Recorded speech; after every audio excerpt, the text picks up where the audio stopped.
Hey everybody, here's a little short video. Speedmaster shifter. Just want to make a little video here. There's another guy on here, he made a video too, and I'm gonna leave the link in the description below in case he has some stuff in his that's just as helpful. There's a couple things I know that I had to kind of figure out in here with this shifter.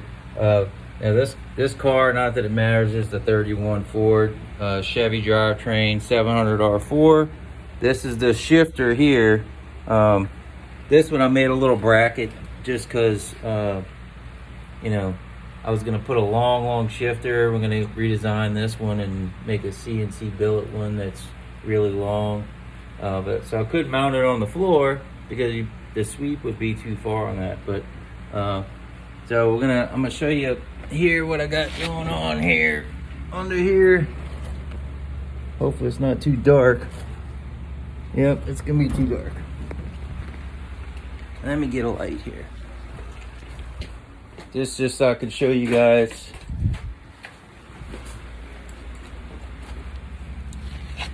how I got it set up, just like the other guy does in his video. Let me see if I can show you on here. So this, I use these aluminum spacers. They're about a half inch long to get it off of the pan, because this is a TCI pan, aluminum pan. Let me see if I can turn this around real quick here. No.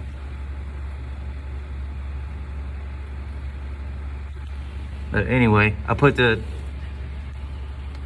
spacers on here because there's a lip. If you tighten this up, it's gonna bend. It's gonna bend the oil pan, and it's chrome plated, so it'll probably crack all the chrome. I had to put a pair of pliers on here. Let's see if I can give you a better angle. Pliers on here that where it holds the cable to change the angle of it, because it was binding up ever so slightly. And on the B&M shifters, the piece that bolts on the transmission usually hangs down. So this one, the way it's made, everything's backwards, which is, you know, a little bit of a pain. This kit I got did not come with any instructions whatsoever. Nothing's labeled. They got different gates for different transmissions, 3-speed, 4-speed, 2-speed, so on. And it didn't come with anything. So went online and started doing research, left emails and phone calls to Speedmaster. Nobody called you back. Have you on hold for an hour. Just total terrible customer service here. But let's see if I can, I don't know how good you guys can see, because I can't see what I'm filming. I'm just trying to make it as easy as possible. But you can see how I got the cable on here, and then the bolts, and which bolts I'm using with the spacer. I had to get longer bolts too, because those bolts don't work with the spacer.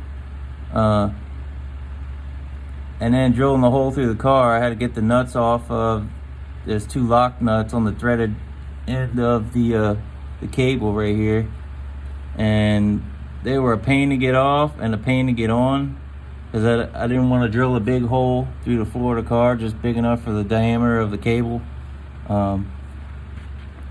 So I ran it through right here with the kind of above the drive shaft here, because there's nowhere else. I still got to tie it up out the way, and I used a rubber grommet so it doesn't, you know, chafe it up or get scratched up or anything. Kind of help keep any weather out.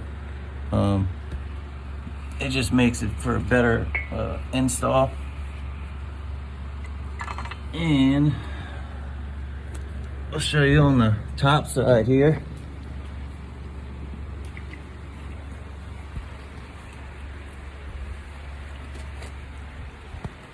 All right, now here's the shifter.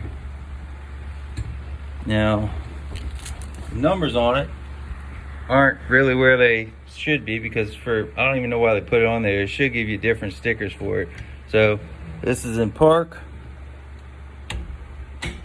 reverse, neutral, and you got this is drive, overdrive, and then drive, and then you got second, and you got first. So I mean, don't get no easier than that, but it says fourth, and really it's first, and third is really second, and second is really drive, and then first is your overdrive. So my wife has a Cricut machine. I'm gonna just peel this off and I'll get her to make me new ones. You can do like the guy did on the other video. He peeled them off, cut them, and just put them where they go. This type of car, this type of build, I can't get away with that kind of stuff, as this is, you know, more than just a daily driver. So still on the construction, got a long way to go, but you can see that's why I made this little piece right here, just to hold it up and out of the way. And you know, once the seats are all in, it'll be nice and useful. But so really, I mean, we're gonna have a shifter on this thing that goes, you know, like 4 inches away from the windshield area. It's from a crane. He's a crane operator. So any of my crane operator guys know what this is about. This is the actual shifter right here.